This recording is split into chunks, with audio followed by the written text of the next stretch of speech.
He called us and he just called us to say it's okay. He called us and he said, it's okay, it's going to be fine. I'm going to have one life in prison, and then I'm going to come out and have another life.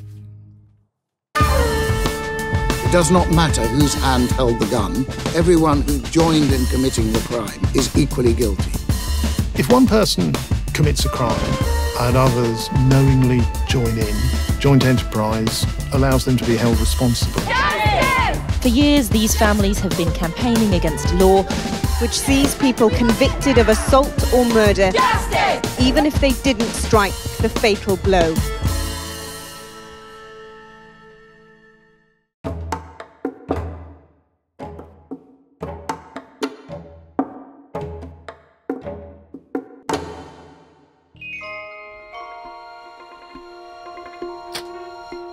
Calum has mild autism. He's always done things his own way and been a little bit different. And we all would just say, oh, that's just Calum. He just doesn't see things quite in the same way as other people. Calum had known the other boys that he was arrested with for quite a long time, sort of since they were about 16. They'd always been good friends for many years. During the lockdown, he did get involved in some burglaries with those friends. That afternoon, Calum received a call asking him and the others to steal cannabis. Late in the evening, they left London, where they live, and drove up. They all got out of the cars, the two cars. Then Calum had got back into his car and sat in his car watching something on his phone while the others went to the property. The fact that Calum had driven there would be evidence that he'd assisted or encouraged a crime.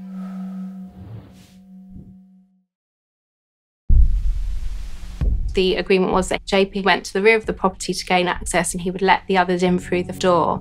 He'd climbed over a fence, gone to the back and started to smash the back door. Now, the implement that he used to smash the window was a knife. He said he'd never taken it as a weapon, he'd taken it as a tool to smash the window and then to use to cut the cannabis. He was climbing through this broken window when a light came on and someone ran towards him. A 33-year-old man has been stabbed at his home in Northampton in a suspected drug robbery. Christopher Allbury-Burridge was killed in the early hours of Friday. Police believe the robbery may have been related to the illegal cannabis plants found in the property.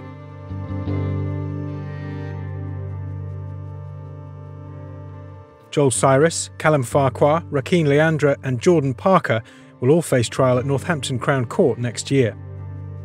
This particular case was organised to the extent that there was an agreement to steal cannabis plants. There was a departure from that, a murder took place. The two passengers that he'd brought up there ran back to the car and got in the car and they were shouting that someone had been there. That was the first time Calum knew that someone was at the property. Everything suggests Calum remained in his car throughout the events that took place in the property. So the issue is whether Calum is guilty for that departure.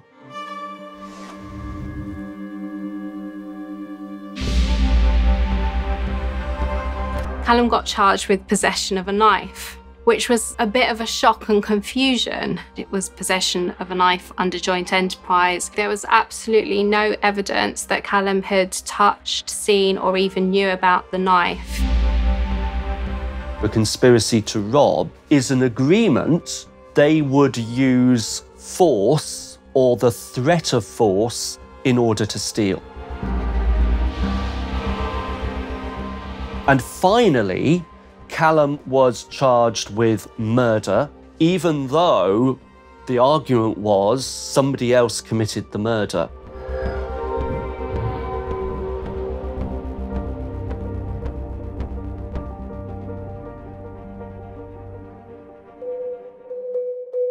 The jury weren't aware of Calum's autism. It was only submitted to the judge for sentencing. Calum's very direct in the way that he speaks. He's also got quite a loud voice.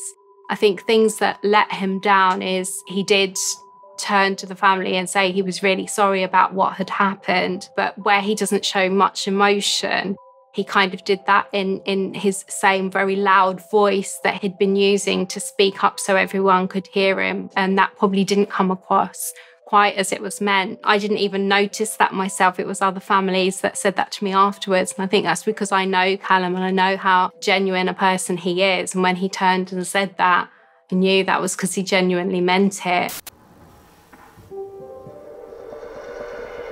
3 men have been convicted of murdering a 33-year-old man at his home in Northampton. During the trial, the court heard how 4 men had travelled from London to carry out the burglary on Mr Allbury-Burridge's house, who was illegally growing cannabis at his residence.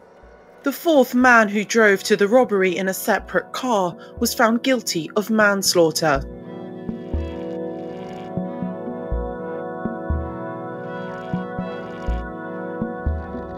Calum's involvement was very different to that of the person who committed murder. The person who committed murder had the knife and used that knife and was found to have intended to kill or to cause serious injury. Calum was in a very different position, but we treat them both as murderers and they get the same sentence. And this is a really controversial part of English criminal law.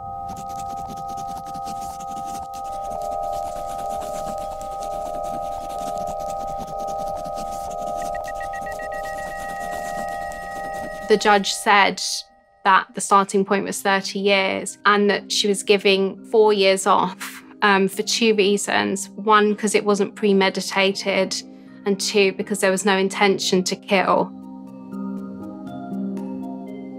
As much as it's painful for us as a family, Calum has committed a crime. He deserves whatever sentence that crime would give him, but he did not murder anyone. We cannot allow our son to go to prison for 26 years for something he didn't do.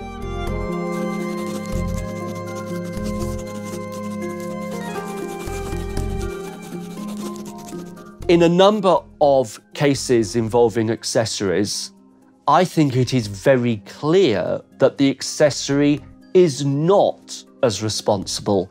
They are not as blameworthy and not as culpable, but the law still treats them as blameworthy and as culpable. And that's really controversial. When Calum arrived back at the prison, he's allowed to use the phone. He called us and he just called us to say it's okay. He called us and he said, it's okay, it's going to be fine. I'm going to have 1 life in prison, and then I'm going to come out and have another life.